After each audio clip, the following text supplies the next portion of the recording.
Assalamualaikum Buya. Assalamualaikum warahmatullahi wabarakatuh. Saya Imas dari Malang ingin bertanya, benarkah seorang istri harus selalu taat pada suami? Gimana? Bentar. Seorang istri? Benarkah seorang istri harus selalu taat pada suami? Harus selalu. Nah, Ya. walau suami itu telah membuat kita sengsara batin, derita yang berkepanjangan. Dan salahkah bila istri itu khilaf dan melakukan perbuatan yang dilarang oleh agama? Mohon jawabannya Buya. Baik. Seorang istri harus selalu patuh kepada suami di dalam kebenaran. La ta'ata li makhluqin fi ma'siyatil khaliq. Enggak boleh patuh kepada suami dalam kemaksiatan. Kepatuhan adalah wajib. Karena ini selagi patuh di dalam sesuatu yang diridhoi oleh Allah.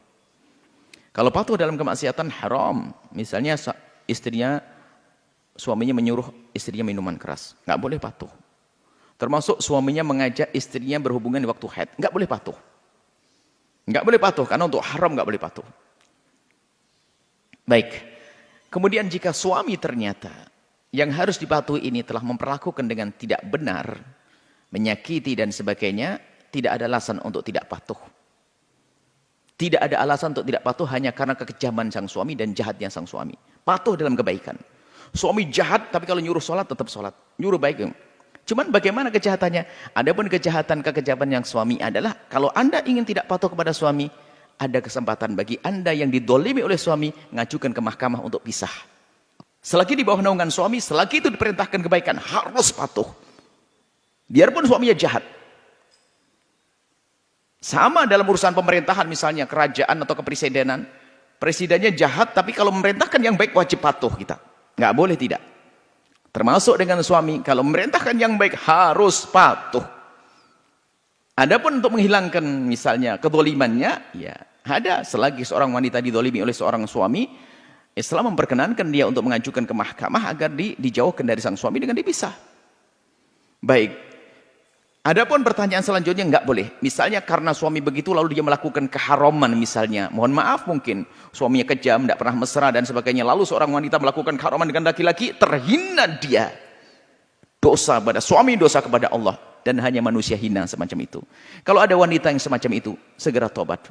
Kalau memang tidak kuat dengan suami karena kekejaman suami, minta pisah ke mahkamah, baru nanti mencari pasangan yang soleh. Tapi kalau dengan cara melanggar di balik ini semuanya enggak diperkenankan. Pelanggaran itu zina dosa, muqaddimah zina dosa. Enggak tahu pelanggarannya apa yang disebutkan tadi. Yang jelas enggak boleh. Hanya karena suami enggak benar lalu kita melakukan keharaman, enggak boleh. Berarti sudah sekongkol masuk neraka, suami masuk neraka karena zalim kepada istri, istri masuk neraka karena nyeleweng, akhirnya ketemu di neraka, lu dengan gue sama-sama di neraka. Nggak boleh begitu. Kalau suami mengajarkan kejelekan, suami nggak boleh ngikuti. Kalau ternyata ada kezaliman, maka seorang istri boleh mengajukan ke mahkamah untuk hidup sendiri dengan mulia. Tapi dengan catatan benar apa yang diadukan. Kalau berbohong, Allah Maha tahu.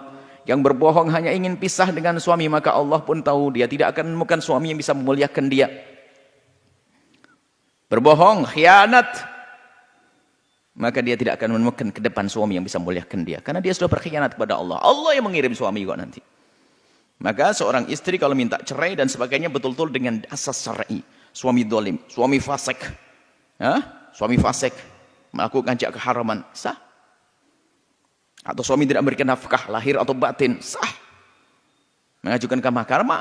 Karena semua ini berhak untuk menjadikan dirinya nyaman. Dan memang hidup harus nyaman. Nggak boleh ada penindasan.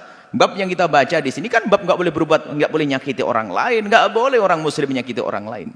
Jika dalam sebuah lingkungan kita disakiti, kita hendaknya pergi kalau terdolimi. Demi kenyamanan kita, hidup harus indah, hidup harus baik. Seperti itu.